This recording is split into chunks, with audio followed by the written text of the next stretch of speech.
Sa number 5, isa ka negosyante ang patay sa gintiro sang gunman nga nagaangka sa motorsiklo sa Barangay 40 sa Bacolod. Transaksyon sa negosyo kag posible utang kabahin sa ginapadalman nga may kaangtanan sa pagpatay sa biktima. Yari ang report.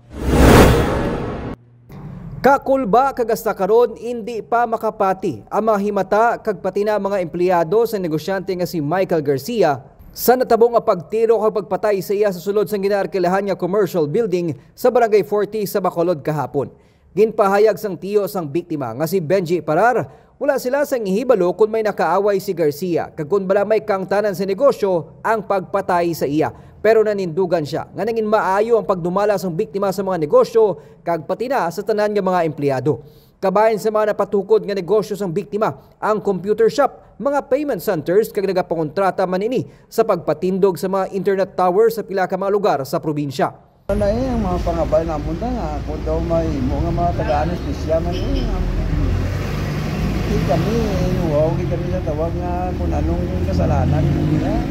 At kung parte naman sa sala yung parte sa kung mga kautangan man sa kung ano, dapat sa korte, hindi kayo ikwaan kung kabuhin tao.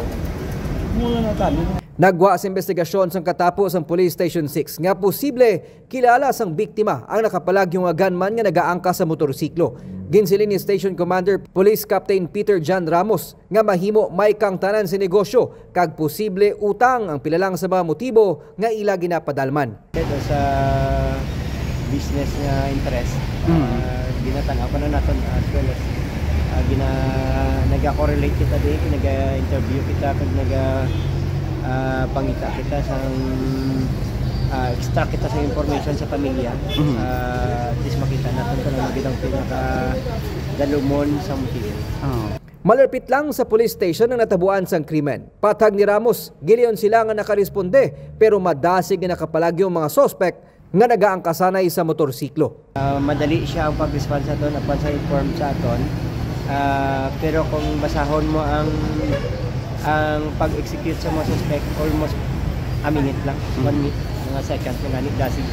Ginatingwaan na karon sa kapulisan nga makuha ang mga kopya sang CCTV nga malapit sa natabuan sang krimen, agud mapatod ang mga identity sa mga persons of interest, pati na ang ginakabig mastermind sa krimen.